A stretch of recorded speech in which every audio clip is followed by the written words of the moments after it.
আসসালামু আলাইকুম লাভস। আজকের এই অনশটটায় অনেক রোমান্টিক কথা ইউজ করা হয়েছে, সো যাদের ভালো লাগে না তারা স্কিপ করতে পারো।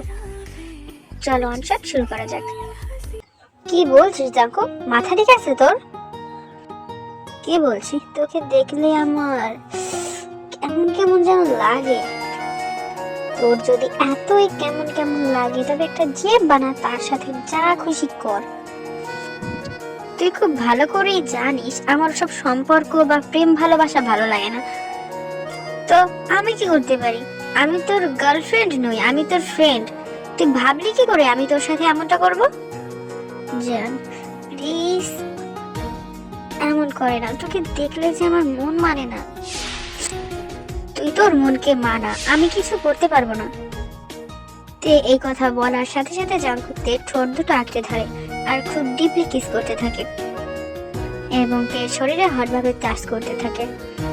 এতে তেও যেন বিষামাল হয়ে যাচ্ছে। বেশ কিছুক্ষণ পর তের হুঁশ ফেরে। তে জাঙ্কুককে ধাক্কা মেরে সেখান থেকে দৌড়ে চলে যায়। চলো এবার পরিচয়টা হালকা করে দেয়া যাক। জিয়ন জাঙ্কুক, বাবা আরেন, মা জিন। আরেন দেশের বড় একজন বিজনেসম্যান, তার পাওয়ারের কোনো শেষ নেই। জাঙ্কুক আরেমের একমাত্র ছেলে, তাই ছোট থেকে যা যা চেয়েছে তাই পেয়েছে। জাঙ্কুক একটু বিজ্ঞান টাইপের ছেলে হলেও কখনো কোনো মেয়ের দিকে কুনজরে তাকায়নি। শুধু জিমিন আর তের সাথেই কথা বলে, অন্য কোনো মেয়ের সাথে সে কথাও বলে না। অন্যদিকে তে মধ্যবিত্ত পরিবারের মেয়ে। ওরা দুই বোন, তে ছোট আর আয়ু বড়। ওদের বাবা মা সুবিন এবং ইউনজুন। আয়ু তের থেকে 1 বছরের বড়। আয়ু একটু জেদি টাইপের, যা চায় তাই নিয়ে ছাড়ে। বিশেষ করে তের প্রত্যেকটা জিনিস ওর পছন্দ হয়। চলো গল্পে ফেরা যাক। তে দৌড়ে এসে সোজা ওর ঘরে চলে যায় এবং শুয়ে শুয়ে জাঙ্কুকের কথা ভাবতে থাকে। জাঙ্কুকে যে ওর ভালো লাগে না তা না, জাঙ্কুক যথেষ্ট সুদর্শন একটা ছেলে, যে কেউ প্রথম দেখায় তার প্রেমে পড়তে বাধ্য। কিন্তু তাই বলে যে জাঙ্কুকের সাথে যা খুশি তাই করবে তা তো না। জাঙ্কুকের সমস্ত অন্যায় আবদার মেনে নেবে তেমনও না, কারণ ও একটা মধ্যবিত্ত পরিবারের মেয়ে। ওকে সব সময় পরিবারের সম্মানের কথা চিন্তা করতে হয়। সুবিন থেকে প্রচন্ড ভরসা করে। তে এসব কথাই ভাবছিল, এমন সময় জাঙ্কুক তেকে ফোন করে। কি রে, কি করছিস? নাচবি? কুত্তা একটা, কি করলি আমার সাথে ওই সময়? কেন, তোর বুঝি ভালো লাগেনি? তুই তো টার্ন অন হয়ে গিয়েছিলিস, অস্বীকার করতে পারবি এই কথা? তোর মাথা। আর আমাকে ফোন করবি না, আর আমার সাথে কথা বলবি না। সেটা তো পরে দেখবো, আগে তোর ব্যালকনির দরজা খোল। মানে দরজাটা খোল, আমি তোর রুমে ঢুকবো। আমি পারবো না। ওকে, আমি চিৎকার দেই। না না না না না, দরজা খুলছি, কিন্তু কিছু করতে পারবি না। ওকে খোল। তে দরজা খুলতেই জাঙ্কুক ওর রুমে ঢুকে। এত রাতে তোর আমার রুমে কি? এমনি দেখতে আসলাম বলেই জাঙ্কুকের তের দিকে চোখ পড়লো। একটা ঢিলা শার্ট আর শর্ট প্যান্ট টাইপের কিছু একটা পরেছিল, যার কারণে ওর বুকের কাছ থেকে বেশ খানিকটা জায়গা দৃশ্যমান ছিল আর পা পুরোটাই দেখা যাচ্ছিল। জাঙ্কুক নেশাভরা চোখে তের দিকে তাকিয়ে বলে, ড্যাম হট বেবি, এসব কি করছিস তুই? তুই বলছিলি উল্টাপাল্টা কিছু করবি না। আমি জানতাম নাকি তুই এভাবে আছিস। তে আমি কোনো কিছু করতে পারবো না। আর তার থেকেও বড় কথা, তুই কোনো সম্পর্কে বিশ্বাস করিস না। তবে কোন সম্পর্কের ভিত্তিতে আমি তোর সাথে এমনটা করবো বল? তুই আমার ফ্রেন্ড উইথ বেনিফিট হবি। তে জান একটু কাছে আয়, বেশি কিছু করবো না, শুধু একটা কিস করবো। ওই আয় না, শুধু একটা কিস করবি, এর বাইরে আর কিছু করবি না। ওকে আয়। জাঙ্কুক সোফায় বসা ছিল।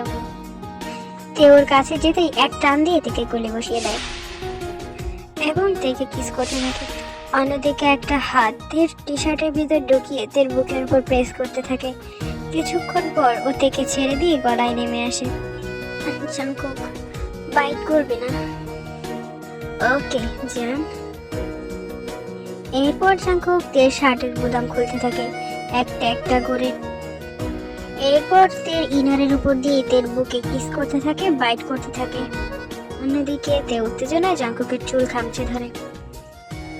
এখানে অনেকক্ষণ কিস করার পর জাঙ্কুক থেকে ছেড়ে দেয় এবং উঠে ওয়াশরুমের দিকে যেতে নেয়। এটা দেখে তে বলে ওঠে, কি রে তুই ওদিকে কোথায় যাচ্ছিস? ওয়াশরুমে। তুই তো আর ইন্টিমেট হবি না, তো আমাকে নিজেই নিজেকে শান্ত করতে হবে। ইউ সি, যা যা। এরপর জাঙ্কুক ওয়াশরুম থেকে বের হয়ে বলে, এখন ঘুমা, কাল ভার্সিটিতে আসিস। ওকে, যা। পরদিন তে ভার্সিটিতে যেতেই দেখে জিমিন, সুগা আর জাঙ্কুক ভার্সিটির বাইরে দাঁড়িয়ে আছে জাঙ্কুকের গাড়ি নিয়ে। তে বলে, কি রে তোরা এখন এখানে ভিতরে যাবি না? না, আমরা একটা জায়গায় যাব, তুই যাবি আমাদের সাথে, চল। কোথায়? চল, গেলেই দেখতে পারবি। জাঙ্কুক, তুই আর সুগা সামনে বস, আমি তেকে নিয়ে পিছনে বসছি। ওকে। এরপর ওরা গাড়িতে উঠে বসে। এই তে, তুই জাঙ্কুকের কথায় রাজি হয়ে যা, দেখবো অনেক ভালো লাগবে। জিমিন, তার মানে তুইও কি? এই, কার সাথে, কখন, বল না।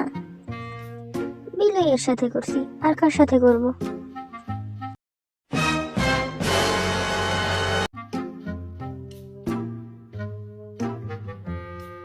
তার মানে সুগাও? আল্লাহ, কাদের সাথে আমারে পাঠাইছো? আস্তাগফিরুল্লাহ, আস্তাগফিরুল্লাহ, রক্ষা করো আমারে। সবগুলাই একরকম। এরপর তে বা আর কেউ গাড়ির ভিতরে কোনো কথা বলেনি। বেশ কিছুক্ষণ পর একটা বড় ফার্ম হাউসের সামনে এসে গাড়িটা থামে। তে বলে, এটা কাদের ফার্ম হাউস? তের কথায় কেউ কোনো উত্তর দেয় না।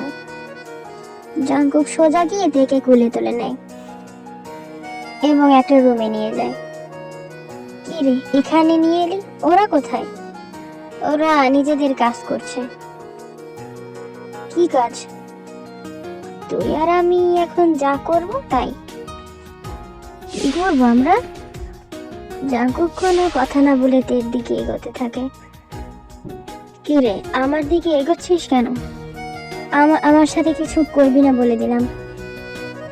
জাঙ্কুক তের কথা না শুনে সোজা গিয়ে তেকে কিস করতে থাকে আর হাত দিয়ে তের পুরো শরীরে টাচ করতে থাকে। জাঙ্কুক তের বুকে, পেটে হটভাবে টাচ করছিল, যাতে ও তেকে কমফোর্ট ফিল করাতে পারে। জাঙ্কুকের এমন টাচে তে হর্নি হয়ে যায়। জাঙ্কুকেও কিস ব্যাক করে। এরপর জাঙ্কুক তের বুকে কিস করতে থাকে এবং ধীরে ধীরে পেটের কাছে নেমে আসে।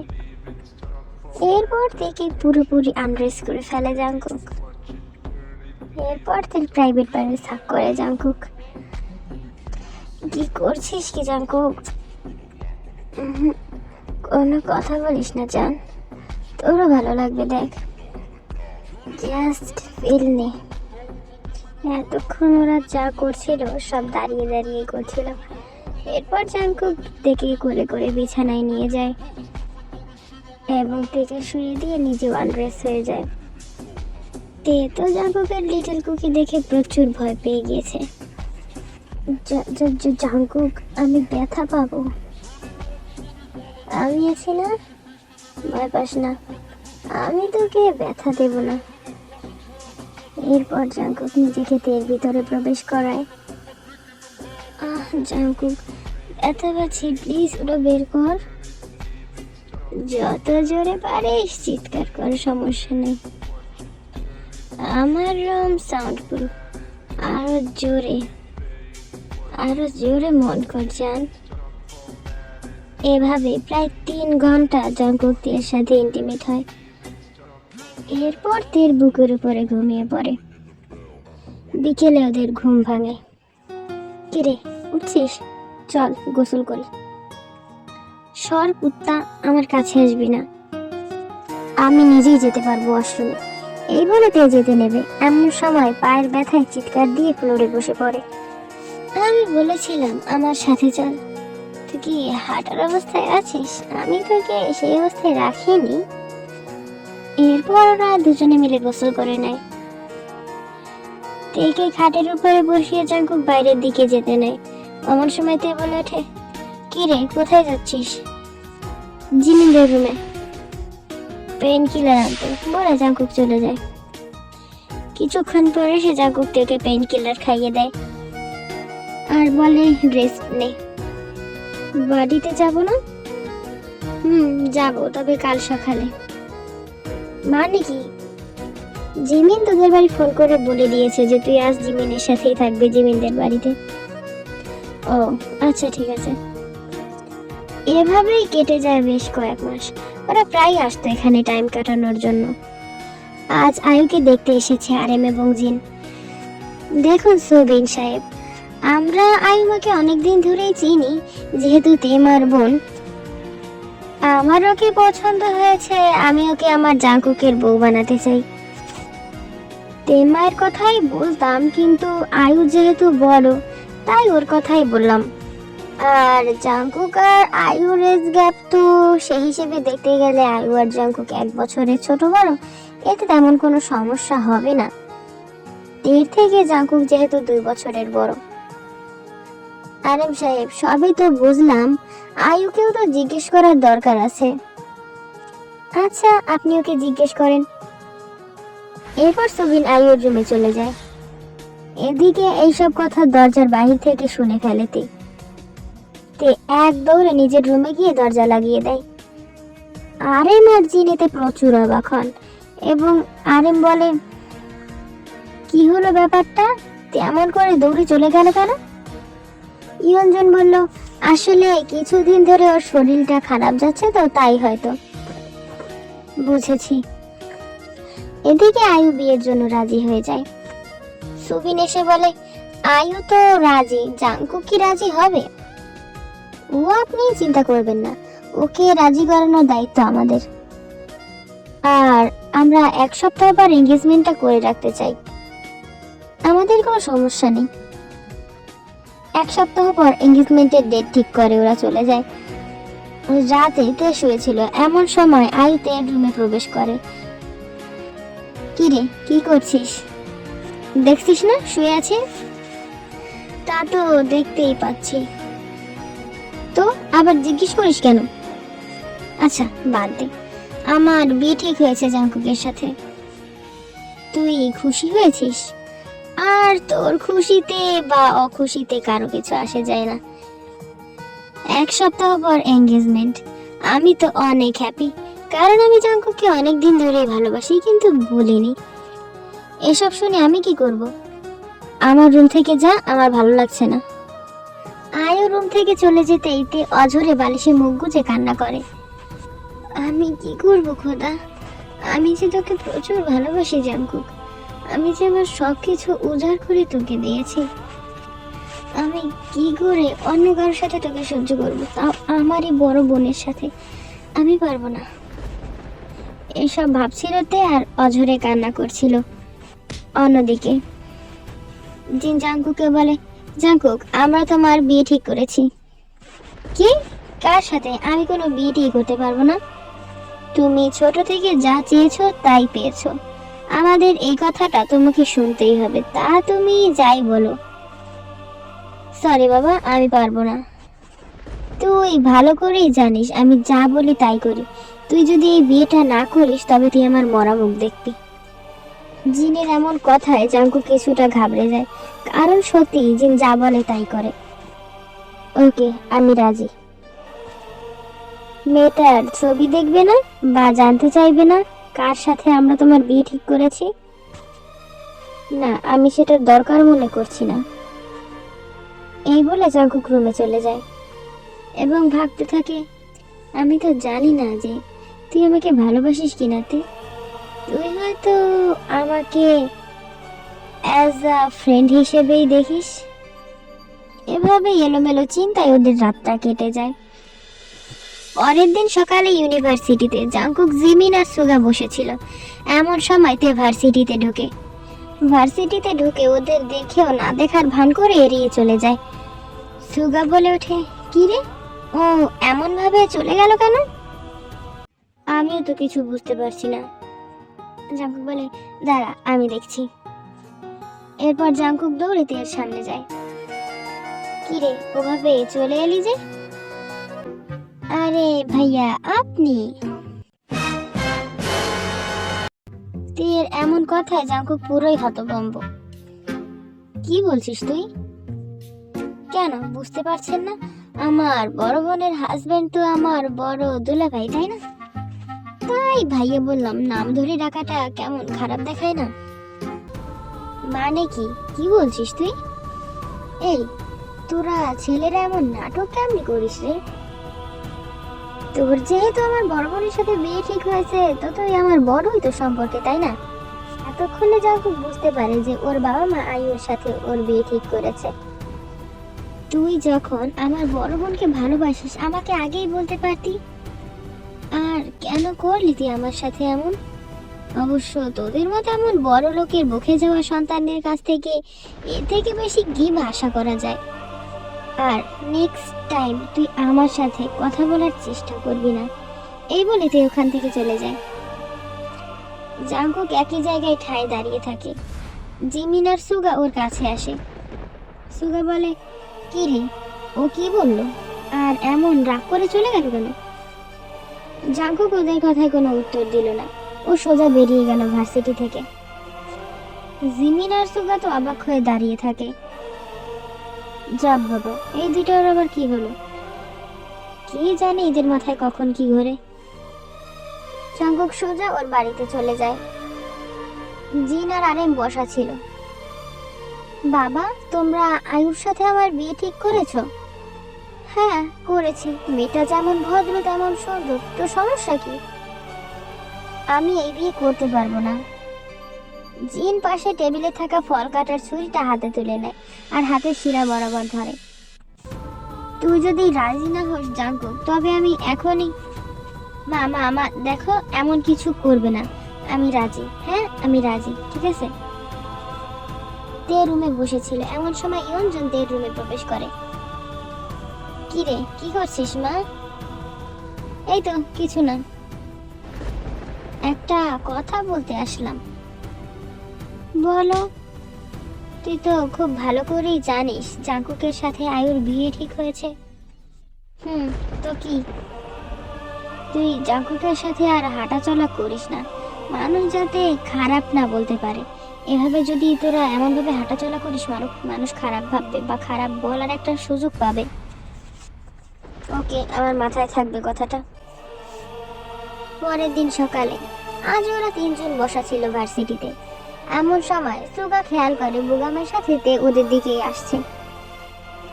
দেখ, ওইটা তিনা বুগামের সাথে। জিমিন বলে, হ্যাঁ, হাত ধরে হাঁটছে কেন ওরা?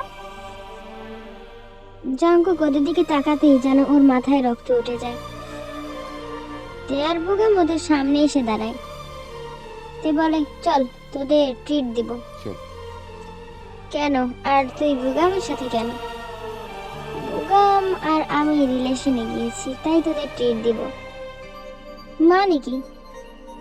মানে আমি আর তে এখন থেকে জিবিএফ, তো সেই খুশিতে তোমাদের একটা ট্রিট দিব। তোমরা যেহেতু তের ফ্রেন্ড, তাই। বলে থেকে এক হাত দিয়ে আলতো করে জড়িয়ে ধরে তে বুগাম। এটা দেখে জাঙ্কুকের মাথায় আগুন ধরে যায়। সাথে সাথে জাঙ্কুক বুগামের কলার টেনে ধরে। এই, তুই ওকে টাচ করার সাহস কিভাবে পেলি রাস্কেল? তে সাথে সাথে জাঙ্কুকের থেকে বুগামকে ছাড়িয়ে জাঙ্কুককে ঠাস করে একটা থাপ্পড় মারে। নিজের লিমিটের মধ্যে থাকবেন ভাইয়া, আপনি আমার ফ্রেন্ড ছিলেন আগে, এখন না।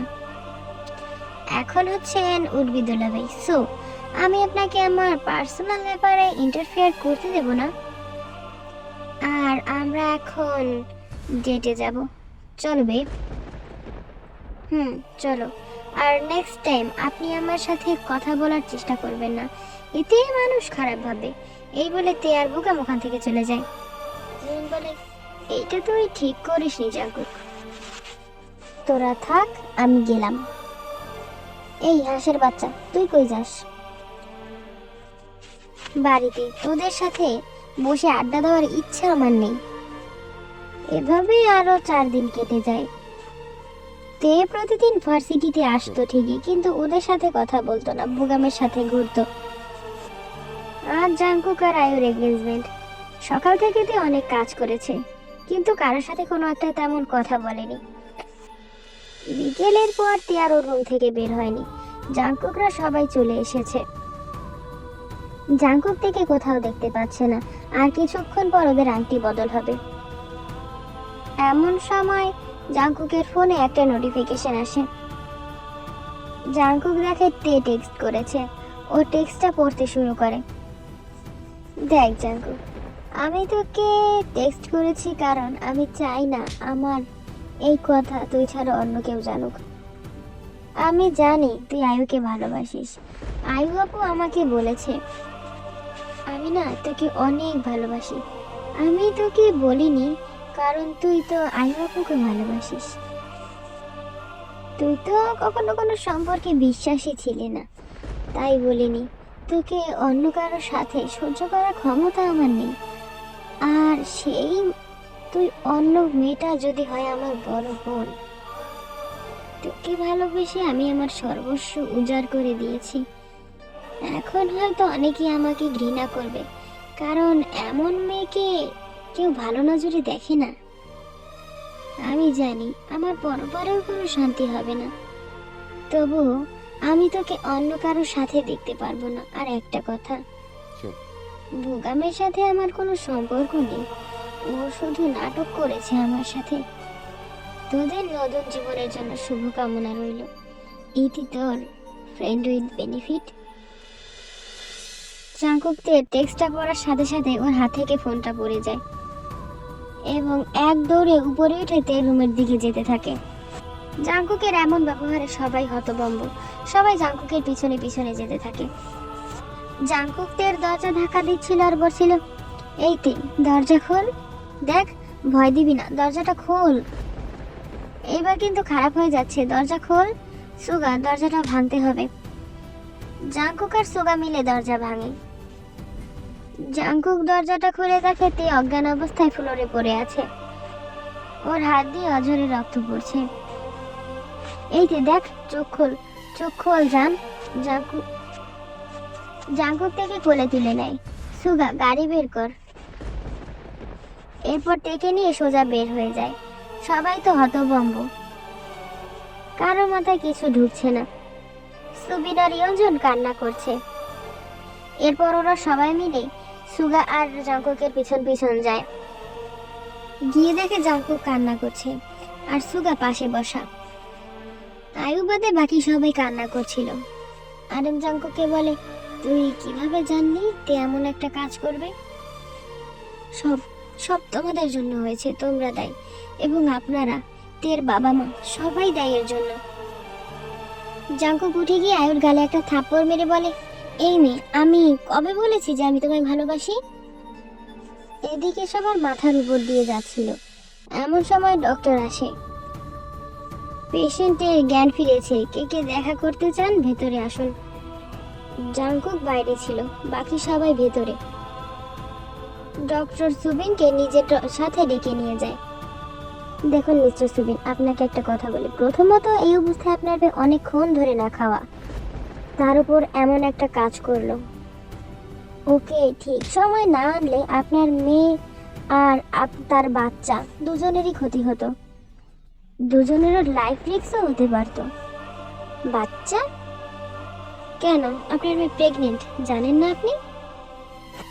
যাই হোক, এখন থেকে খেয়াল রাখবেন যাতে ও বেশি চিন্তা না করে। আপনার মেয়ে অনেক স্ট্রং। এই অবস্থায় সাধারণত বাচ্চার অনেক ক্ষতি হয়, অনেক ব্লাড গিয়েছে আপনার মেয়ে, কিন্তু ইনশাআল্লাহ একজনের কিছু হয়নি। এই বলে ডাক্তার চলে যায়। সুবিন কেবিনে ঢুকে সোজা তের গালে একটা থাপ্পড় মারে। ছি, এই দিন দেখার জন্য আমি তোমাকে জন্ম দিয়েছিলাম। তোকে বাঁচানোই উচিত হয় নাই। মরে কেন গেলি না? এই দিন দেখার আগে আমার মৃত্যু কেন হলো না? আল্লাহ, কি করছো? কি হয়েছে? তুমি মেয়ের গায়ে হাত তুলছো কেন? তুমি তোমার মেয়েকেই জিজ্ঞেস করো। ওকে বলতে বলো যে এই বাচ্চাটা কার। এই বল, বাচ্চা কার? এই বাচ্চার বাবা কে বল। সুবিনের এমন কথায় সবাই হতবাক। সুগা দৌড়ে গিয়ে জাংকুককে বলে, জাংকুক, তে প্রেগনেন্ট। এই কথা শুনে সোজা ভিতরে চলে যায় জাংকুক। আয়ু থাপ্পড় মারতে যাবে থেকে এমন সময় এসে জাঙ্কুক আয়ুর হাতটা ধরে নেয়। এই সাহস ভুলেও করো না আয়ু, তাহলে আমার থেকে খারাপ আর কেউ হবে না। তুমি এই নোংরা মেয়ের জন্য আমার সাথে এমন ব্যবহার করতে পারো? তুমি জানো ও কি করেছে?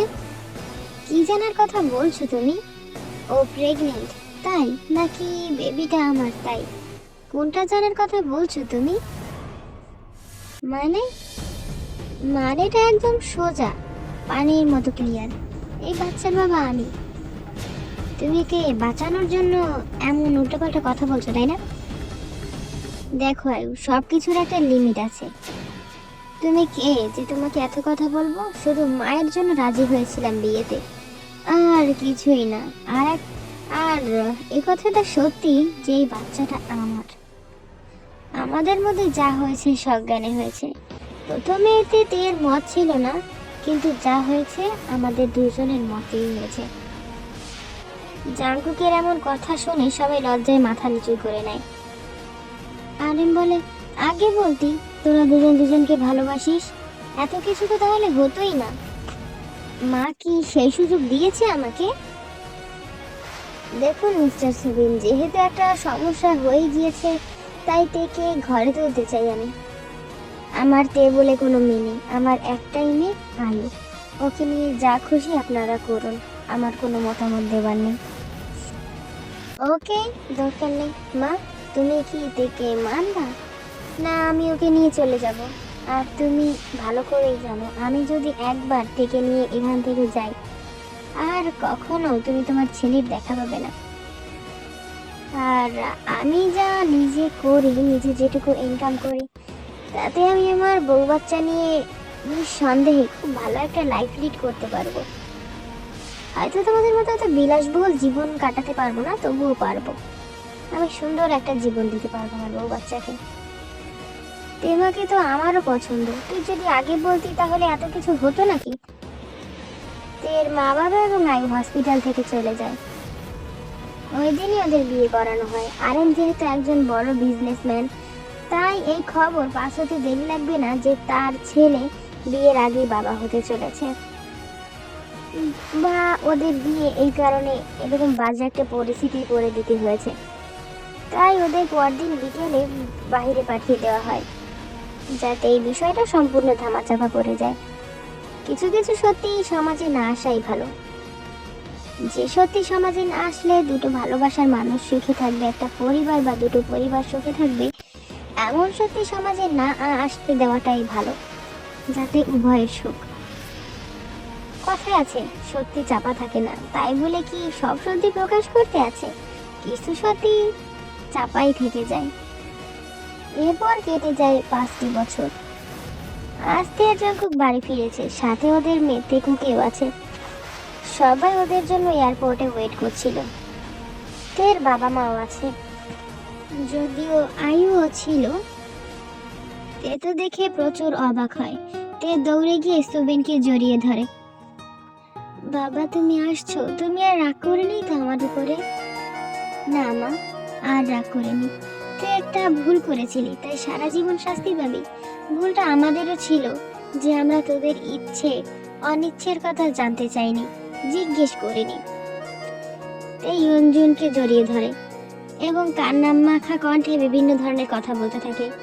এমন সময় তেকুকি বলে ওঠে, সবাই আমাকে ভালোবাসে, আদর করে, কেউ আমাকে একটু ভালোবাসে না। কে বলেছে কেউ আমার নানু ভাইটাকে ভালোবাসে না? আমি বাসি তো। আসো, কোলে আসো। যেই সুবিন তেকুকিকে কোলে নিতে যাবে, এমন সময় ইয়নমিন বলে ওঠে, এই তুমি ওকে কোলে নিবে না, ওকে নামাও নামাও, ওকে শুধু আমি কোলে নিব, আমি ভালোবাসি ওকে। ওদের কথা শুনে সবাই হাসতে থাকে। জিমিন বলে, দেখছিস বিলাইয়ের বাচ্চা, তোর ছেলে তোর মতো হইছে। ও যেন শুধু আমার ছেলে, যখন ভালো কাজ করে তখন তোমার ছেলে, আর যখন খারাপ কাজটা করে তখন আমার ছেলে। বাহ জিমিন বাহ, ভালোই তো রাজনীতি শিখছো বিয়ের পর। যাজ্ঞা, দিন একদিন আমারও আসবে। ওদের মিষ্টি ঝগড়া দেখে সবাই হাসতে থাকে এবং বাড়ি চলে যায়। দেখো কিছু কথা বলি, আমি এই ভয়েসটা মানে একসাথে দিছি, একই সাথে বসে দিয়ে উঠছি, আর আমি ল্যাপের নিচে বসে দিছি। ভয়েসটা একটু অন্যরকম শোনা যাইতে পারে, ম্যানেজ করে নিও। কেমন কি হয়েছে জানি না, আর এটা ইউটিউব কাকু ডিলিটও করে দিতে পারে, বলা যায় না।